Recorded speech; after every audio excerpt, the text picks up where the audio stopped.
Tu fais attention, hein, parce que j'ai les cheveux secs puis cassants. Oui, oui. Pourquoi ce feuilleton dont j'ignorais l'existence il y a encore quelques semaines occupe maintenant tout mon esprit? Est-ce que c'est pour le cinéma ou pour la télévision? Tout le monde est prêt, on va commencer. Ma raison me dit que c'est le choc de son départ qui me pousse à remonter le fil de sa vie qu'il m'avait dissimulé. Mais cette enquête frise maintenant l'obsession. Je comprends pas pourquoi le public voit un culte à ce feuilleton-là. Personnellement, j'ai trouvé l'expérience traumatisante. On tournait dans des conditions impossibles. Jusqu'où j'irai pour comprendre son départ?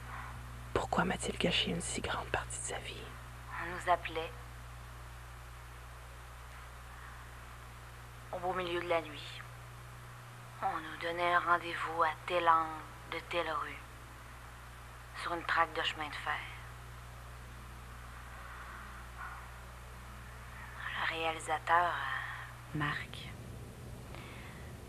il avait un faible pour les endroits glauques, sordides. On nous avait fait signer des contrats pratiquement impossibles à rompre. Il y avait des clauses de confidentialité. On ne pouvait pas parler à personne qu'on était sur ce tournage-là. On savait rien sur l'histoire, sur les personnages. De toute façon, c'était n'importe quoi.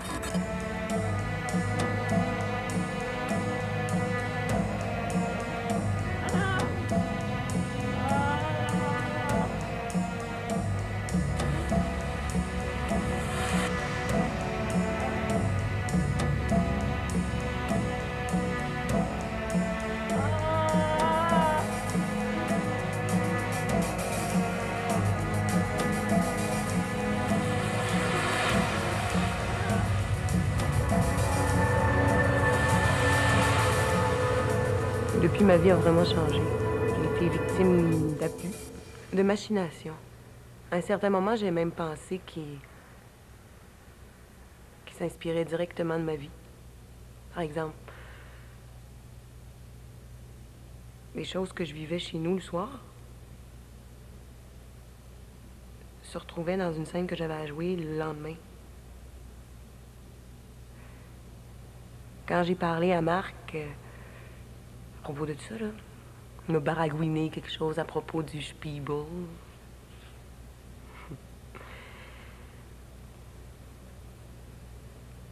Pourtant, je suis prête à jurer qu'il s'introduisait chez nous. Il y avait des objets déplacés. Rien de volé, là, rien de brisé. Rien qui m'aurait permis de porter plainte.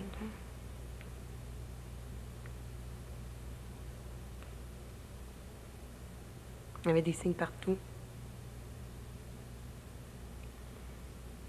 Je suis devenue paranoïaque.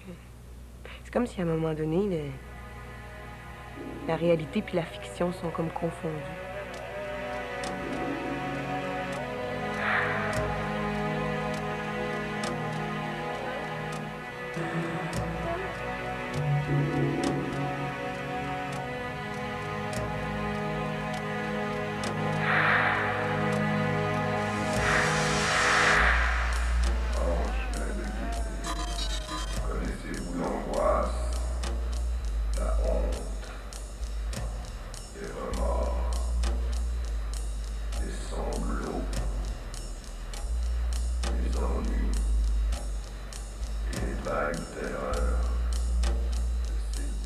Le corps aurait été retrouvé sans vie dans un appartement de la rue disparue. La victime, disparue depuis plusieurs jours, aurait été battue et violée avant d'être sauvagement assassinée.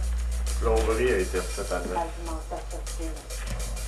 Si vous voulez une autre couleur, ça va être à vos frais. C'est chauffé à l'électricité.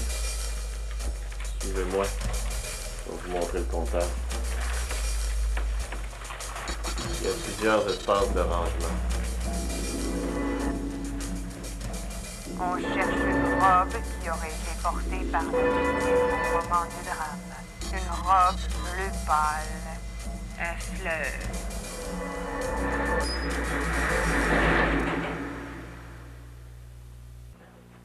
Je comprends pas pourquoi c'est moi qui vous pose des actions. C'est apprendre quoi? Je suis assis là, sans parler, que je pense à mon épicerie ou à la perspective d'atrocité, ça change rien.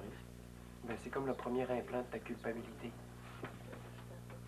Culpabilité de quoi? Ben, du meurtre. Du meurtre. Oui.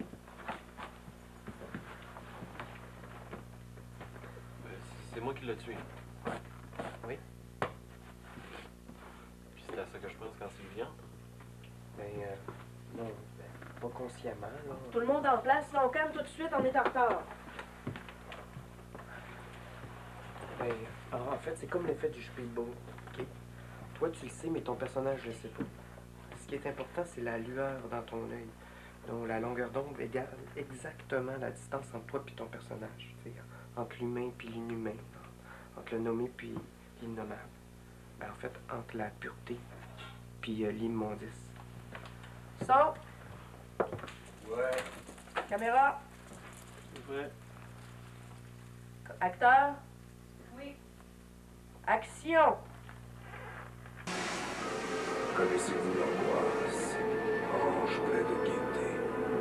Connaissez-vous la honte, ange plein de gaieté?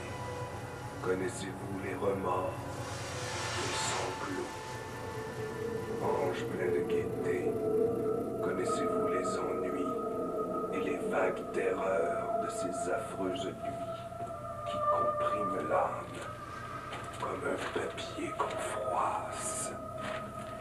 La plomberie est refaite à neuf. Et si vous voulez nos couleurs, ben, ça va être à vos frais. Puis le loyer, c'est payable de 2 mois à l'avance. Je vous remercie. Ouvre dans le placard. Je suis dans le placard. Ouvre dans le placard. Dans le placard. Je suis dans le placard. Je vais vous rappeler. Ouvre dans le placard.